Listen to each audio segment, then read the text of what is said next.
यह आदमी अचानक कुछ भयानक चीज देख रहा था। महासागर जो कुछ पल पहले शांत था, अब गाढ़ी लहराती धुंध से उबल रहा था। वह अद्भुत गति से आगे बढ़ी और कुछ ही सेकंड में पूरी ड्रिलिंग प्लेटफॉर्म को निगल लिया।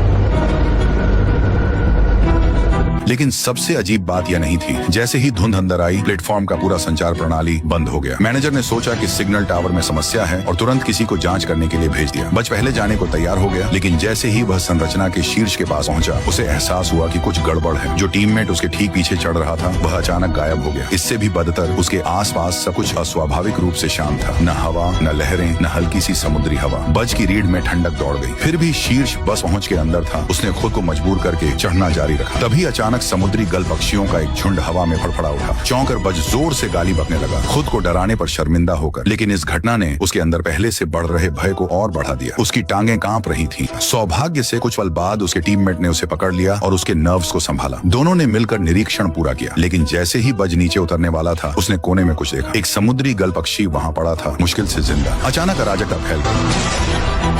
मेडिकल टीम को इमरजेंसी कॉल मिली और वे घटनास्थल पर दौड़ पड़े। किसी तरह बज लगभग 130 फीट की ऊंचाई से नीचे स्टील डेक पर गिर गया था। चमत्कारिक रूप से वह मरा नहीं था, लेकिन वैसा ही था जैसे मर चुका हो। प्लेटफॉर्म पर सर्जरी करने की सुविधा नहीं थी और संचार बंद होने के कारण वे रेस्क्यू हेलीकॉप्टर भी नहीं बुला सके थे। लग रहा था कि एक युवा जीवन उनकी आंखों के सामने फिसलने वाला है। उसके सहकर्मी केवल असहायत्व के साथ खड़े रह सके थे। लेकिन फिर जब कोई आसपास नहीं था, बज की आंखें अचानक खुल गईं। वह दोबारा जिंदा हो गया। उसके मन में दृश्य घूमने लगे। महासागर के तल में दरारें फूट रही थी। गहराई से एक विशाल सुनामी उठ रही थी और कोई रहस्यमयी मार्ग जिसका उद्देश्य वह समझ नहीं पा रहा था। फिर भी और भी अजीब घटनाएं आने वाली थी। दुर्घटना के कारण मैनेजर ने डेक पर इमरजेंसी मीटिंग बुलाई। वह अभी बोलना शुरू ही किया था कि आसमान से कुछ गिरना शुरू हो गया। पहले उन्होंने सोचा कि बर्फ गिर रही है, लेकिन जब किसी ने उसे हाथ में पकड़ा तो उन्हें पता चला कि वह बारीक काला राख था। सब जड़ होकर खड़े रह गए, प्लेटफॉर्म पर बिखरते काले टुकड़ों को घूरते हुए। किसी को पता नहीं था कि ये कहां से आ रहा है। फिर उनकी भ्रम भय में बदल गया। बज जो कुछ पल पहले मौत के कगार पर था, अब अपने पैरों पर खुद खड़ा था। उसका चेहरा आतंक से पीला पड़ गया था। उसने उनकी ओर देखा और कहा, सब ठीक है, ये शुरू हो चुका है।